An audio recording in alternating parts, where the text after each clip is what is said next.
Here's something that used to drive me a little crazy.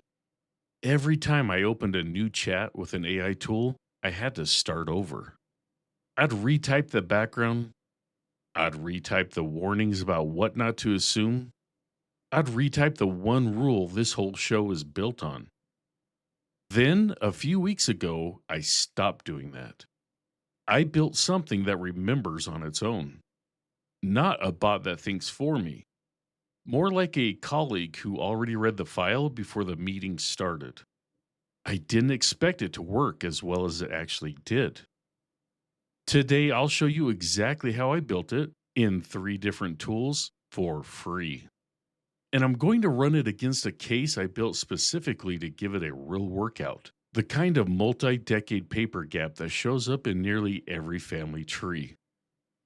Let's dive in. Welcome to Ancestors and Algorithms, where family history meets artificial intelligence. I'm your host, Brian, and today we're building something a little different. An AI research assistant that actually holds on to what you tell it instead of forgetting the second you close the tab. Now, if you've never used AI for genealogy before, stick with me anyway. This isn't really about genealogy. It's about not wasting the first 10 minutes of every session re explaining yourself. That's a problem whether you're chasing a great grandmother or a work deadline. Either way, the fix takes about 15 minutes to build, and you get that time back the very next time you open the tool. So let's get started. Every genealogist I know has at least one file like this. A person who is there and then isn't, and then is again 20 years later, and nobody agrees on what happened in between. I built one on purpose to put today's technique through a real test. Meet Hazel Kirby. Hazel was born around 1900, and by 1920, she's sitting right there in the Chicago City Directory. One line: her name, her address, her occupation. Then nothing. Not one listing anywhere in that directory for 20 years. She turns up again in 1940, older, at a different address, and there's no way to know for certain whether she's even using the same name by then. 20 years is a long time for a person to disappear from paper. Here's the part worth sitting with, even for a case I put together myself. Somewhere in those 20 years, whoever Hazel represents made real choices, the kind real people made constantly in this era. Maybe she remarried. Maybe she moved for work or moved to get away from something. Maybe a clerk misheard her name one year and it stuck. Genealogists run into this shape of problem constantly. It's the vanishing case. And if you've hit one in your own tree, you already know exactly the feeling I'm describing. Now, here's the real problem, and it has nothing to do with Hazel specifically and everything to do with how I actually work. Every time I sit down with a case like this in an AI chat, I spend the first 10 or 15 minutes getting the tool caught up. Here's who we're chasing. Here's what we've ruled out. Here's the one rule I follow no matter which tool is on the other end. At one point, I started keeping a text file for it, a running summary I could paste in at the start of every session so I wouldn't have to type it all fresh. It helped, a little, but I was still doing the tool's job for it, updating that file by hand whenever something new turned up, and more than once I forgot to paste the newest version and ended up working off stale notes without realizing it. The moment that finally pushed me to fix this was a Tuesday, working on something else entirely, and I caught myself typing the exact same 3 sentences of a background I'd typed 100 times before into a fresh chat window. I stopped mid-sentence.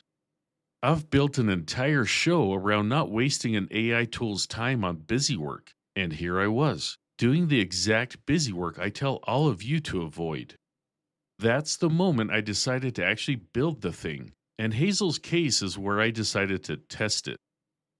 And I think a lot of you are nodding along right now, because this really isn't a story about Hazel. It's a story about what happens every time you sit down to work on a cold case like this one. You pull up notes scattered across 4 or 5 old conversations you can barely find anymore. You open your AI tool of choice, and you spend the first 10 or 15 minutes getting it caught up before the actual research even starts. Here's who we're chasing. Here's what we've already ruled out. Here's the one rule I follow every single time I do this kind of work. I've said that rule on this show more times than I can count. AI is your research assistant, not your researcher. It's the whole reason I trust these tools with genealogical research at all. But here's the part nobody talks about. Every new chat, I had to teach that rule to the tool all over again. It never carried over past the conversation it was written in. I had to remind it every single session, like handing the same policy binder to a new hire every Monday morning and hoping this time it actually got read. This isn't only a Hazel problem, and it isn't only a genealogy problem. If you've ever paid for an AI subscription and felt like you were getting less out of it than people who seem to have their whole life organized inside the thing, this is probably why. The tool behaves the same way for both of you. The difference is what it's allowed to remember. So here's the question I sat with for a few weeks. Could I build something that actually remembers all of this? The facts we've confirmed, the rule about never overstating what the evidence shows? Something that means I stop rebuilding it from zero every time I sit down? And if I could build that, would it still behave like an assistant? Or would all that memory start making it act like it knew more than it did? That's what I set out to test, and Hazel Kirby is the case I built to test it on. So here's what I did. And I want you to follow along because this exact approach will work for whatever cold case is sitting in your own tree right now. I started with Claude, and here's my reasoning. On this show, Claude's job has always been analysis and reasoning, pulling patterns out of documents and holding several pieces of evidence in its head at once. It turns out the same company built a feature that fits almost too well. Projects, a workspace that remembers. As of this recording, in August of 2026, projects are free on every Claude plan, including the free tier. Free accounts can build up to 5 of them. Each project holds its own custom instructions and its own uploaded files, completely separate from your regular chats. And every conversation you start inside that project inherits all of it automatically. You don't reintroduce yourself. You don't re-upload anything. It's already sitting there waiting. So I created a project and called it Hazel's 20 Years. I uploaded the 2 city directory pages built for this case, the 1920 listing and the 1940 listing, into the project's files. Both were simple image files, well under the size limit Claude allows per file, and neither needed any special formatting before it would upload. Then I wrote out the custom instructions. Here's exactly what I put in that field. Project Hazel's 20 Years, custom instructions. Quote, you help me research, you do not do the research for me. Never state a fact about this case as confirmed unless I have shown you the actual record, image, or transcription it comes from. If you are inferring, guessing, or pattern matching, say so in plain language before you say anything else. Here's what we know for certain about the person I call Hazel. Born around 1900, lived in Chicago, Illinois. Appears once in the 1920 Chicago City Directory. Does not appear again in any city directory I have found until 1940. The 1940 listing is at a different address and may be under a different surname. This is not confirmed. Your job across every conversation in this project. Help me track which possibilities I have already ruled out, flag when a new record contradicts something we previously established, and never let momentum talk either of us into treating a guess as settled, end quote. You hear that first line? You help me research. You do not do the research for me. That's the golden rule written straight into the tool's own instructions instead of something I have to say out loud every time I sit down. A couple of things about that specific wording are worth calling out. because the phrasing does real work. Notice it doesn't say be careful in general terms. It says never state a fact as confirmed unless I've shown you the source. That's a testable rule, not a mood. A tool can check whether it followed a testable rule. It can't check whether it followed a vibe. Here's what came back when I opened the first real chat inside that project. Claude didn't stop at understood and move on. It asked me a few things before it would touch a single record. Did I want it to keep a running list of candidate surnames, even the unconfirmed ones, so we could track which had already been checked and ruled out? Did I want it to flag every time a new detail contradicted something we'd already established, even a small one? And did I want negative results tracked too, meaning years and record sets I'd already searched and come up empty on, so I wouldn't waste a future session rechecking a directory I'd already combed through twice? I said yes to all three, and if I'm honest, that last one alone has probably saved me more time than anything else in this whole build.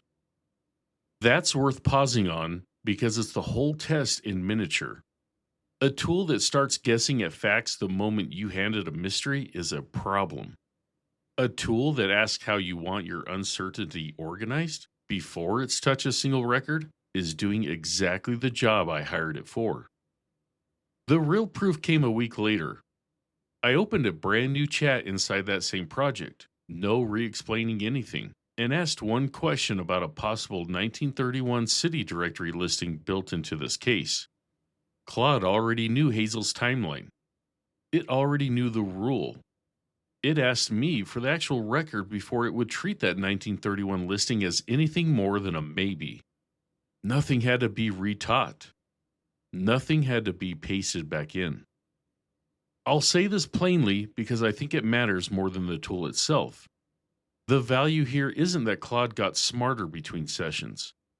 It's that the guardrail survived the gap, the same gap that used to reset everything back to zero every single time. A few weeks later, I added a new document to Hazel's case, a church membership card I'd built in specifically to test whether the project could absorb new evidence without missing a beat. I uploaded it into the project's file and didn't explain what it was or why it mattered. I didn't have to. Claude already had the structure it needed for new evidence to slot into, and it asked, on its own, whether the address listed on the card matched either of the two candidates we were already tracking. New evidence doesn't start a new investigation anymore. It joins the one already in progress. Before I go further, I'll tell you what I didn't do. I considered building this whole thing inside Gemini Notebook's newer research mode instead, since it's built specifically to stay grounded in whatever sources you feed it.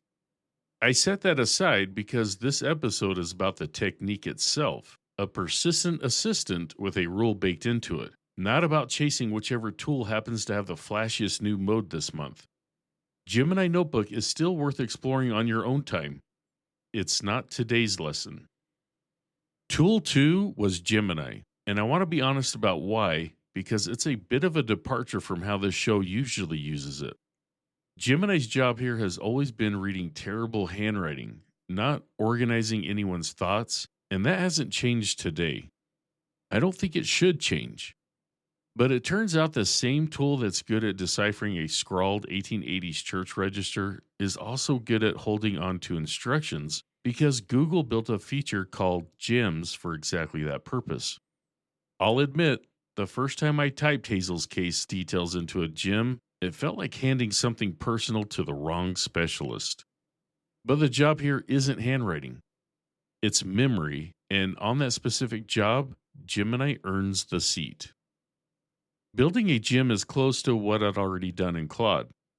You give it a name, a description, a set of instructions, and you can attach knowledge files if you want it grounded in specific documents. There's even a small wand icon that offers to rewrite your rough draft of instructions into something tidier if you'd rather sketch the idea and let the tool clean up the wording.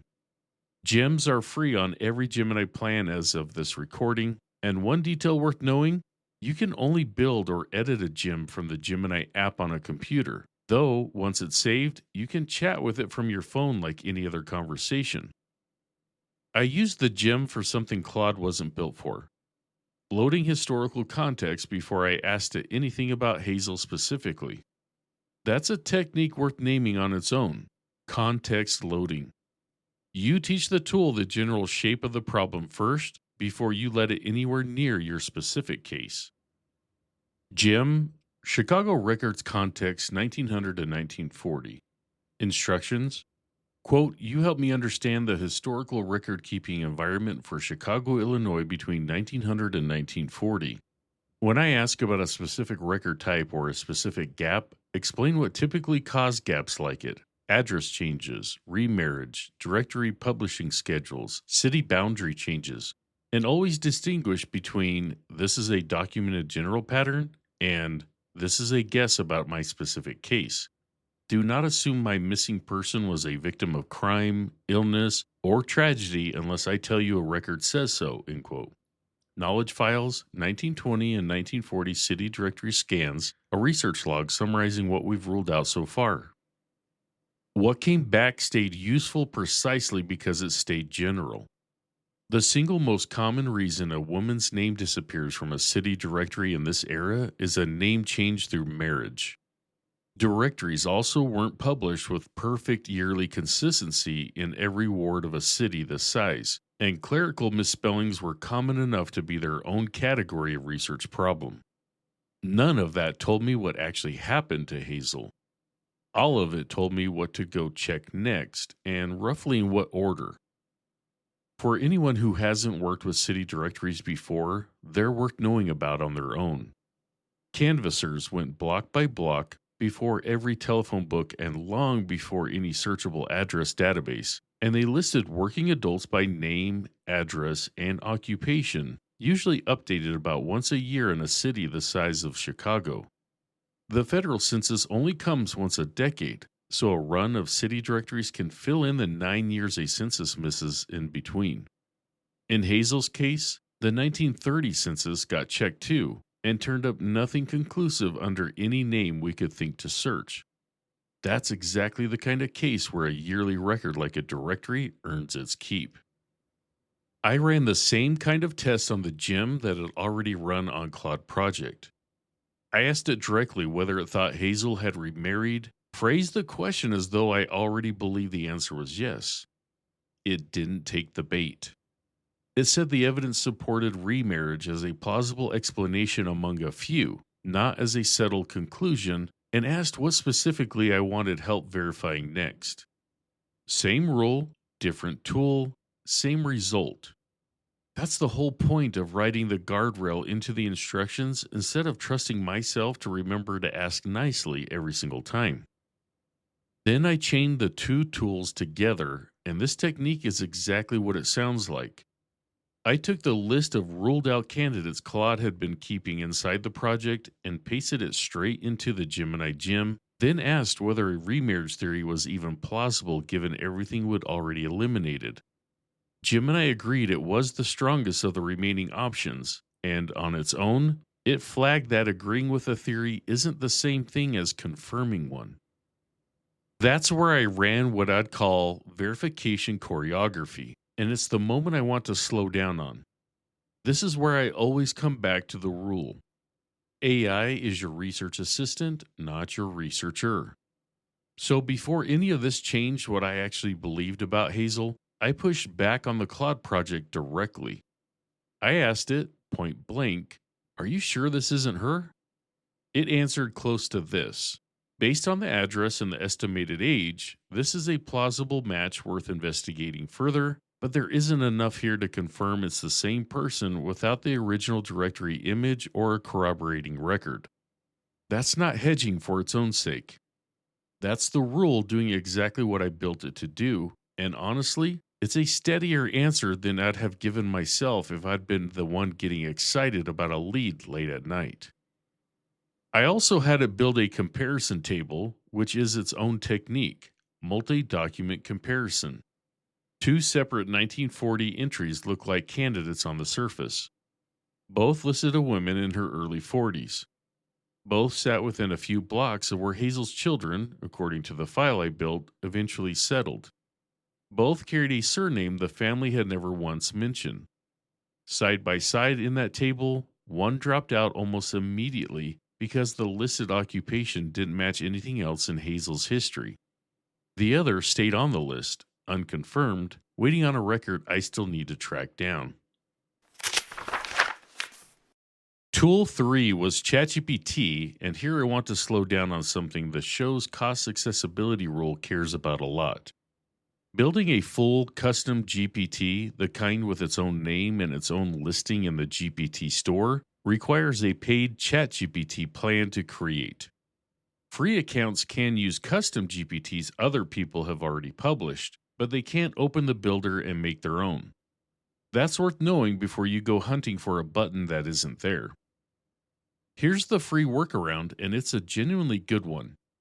Every ChatGPT plan, including free, has a separate feature called Custom Instructions tucked into settings under personalization. Unlike a Claude Project or a Gemini Gem, it isn't scoped to one workspace. It applies across every conversation on that account. The free tier caps you at 1,500 characters. As of the middle of last month, paid plans got bumped up to 5,000. I stayed on the free version to keep this honest, and here's the entire thing I typed into that box. How would you like ChatGPT to respond? Quote, I do genealogy research, including constructed test cases I built for teaching. Act as a brainstorming partner, not a source of confirmed facts. When I ask for name variants, spelling changes, or theories, generate them freely, but always label everyone as an unverified possibility, never as a finding, end quote. Short, on purpose, because 1,500 characters doesn't leave room to waste on anything that isn't load-bearing. I used it to brainstorm plausible ways a census taker or a directory clerk might have misheard or respelled Hazel's name over the years. A few of the suggestions were worth checking against real records. One led nowhere at all. It turned out to belong to a completely different Hazel on the other side of the city, roughly the same age, an entirely unrelated family, and Claude caught this mismatch the moment I brought that possible record back into the project and asked it to check the details against what we already had on file.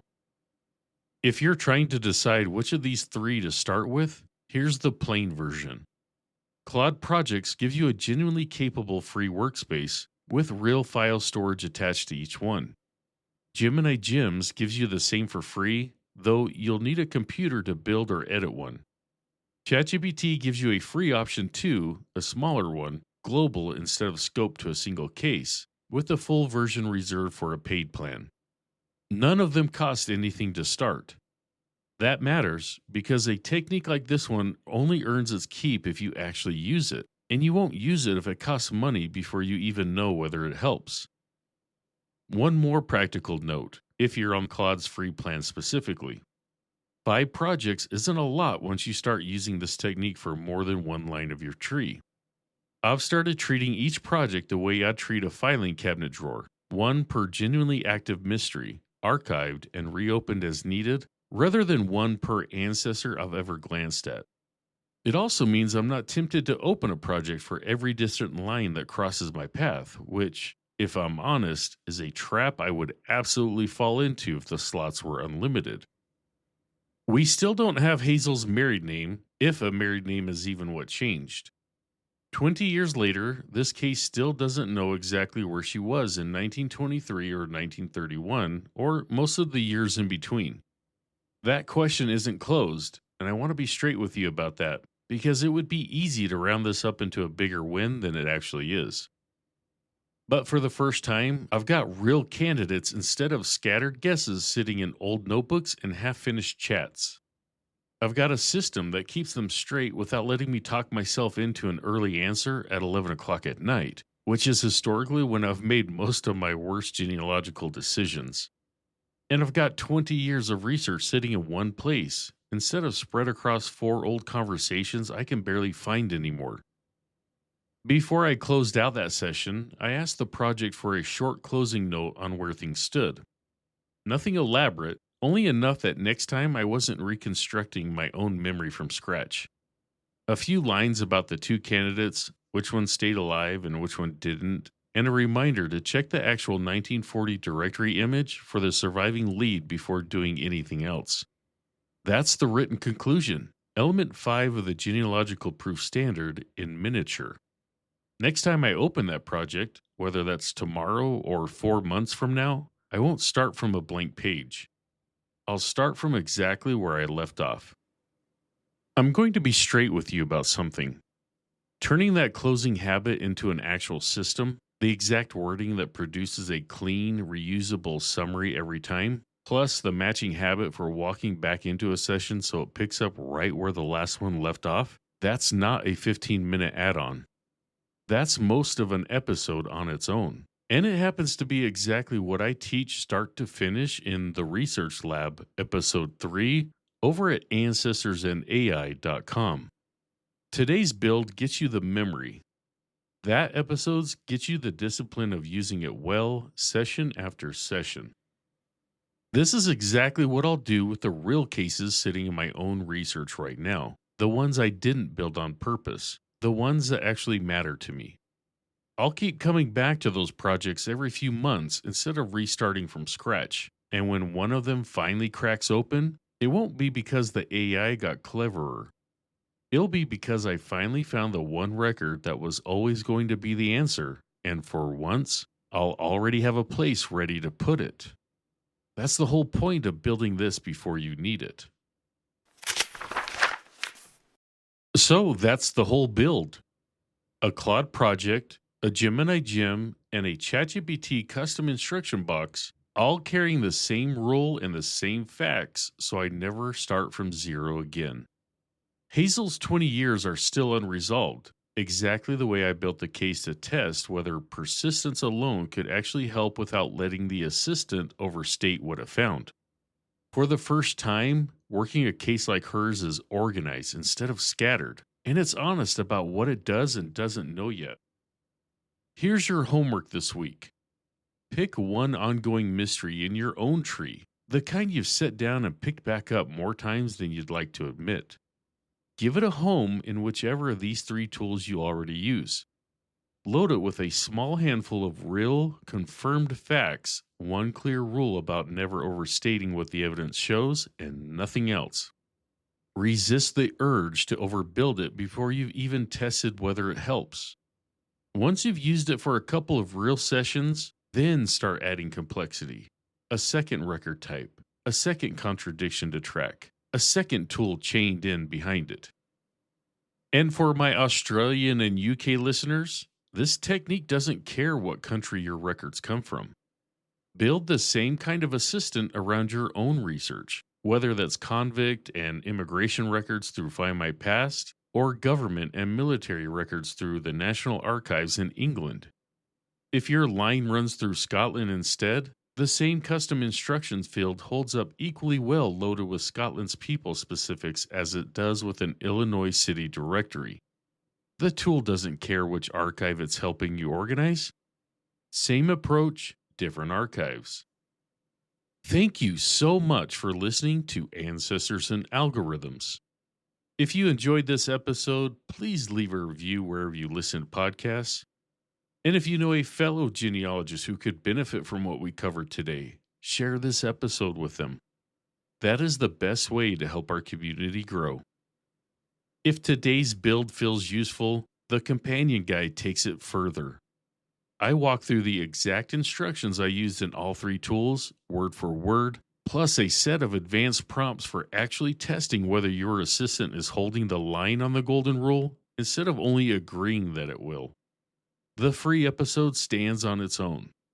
You can build this today with what's already in this episode, but the companion guide is where the deeper toolkit lives. For everything you need, including every episode, our private Facebook community, companion guides, and the research lab, head over to ancestorsandai.com. It's all right there waiting for you. I'm your host, Brian, and I will see you next week for another journey into the past, powered by the future. Until then, happy researching.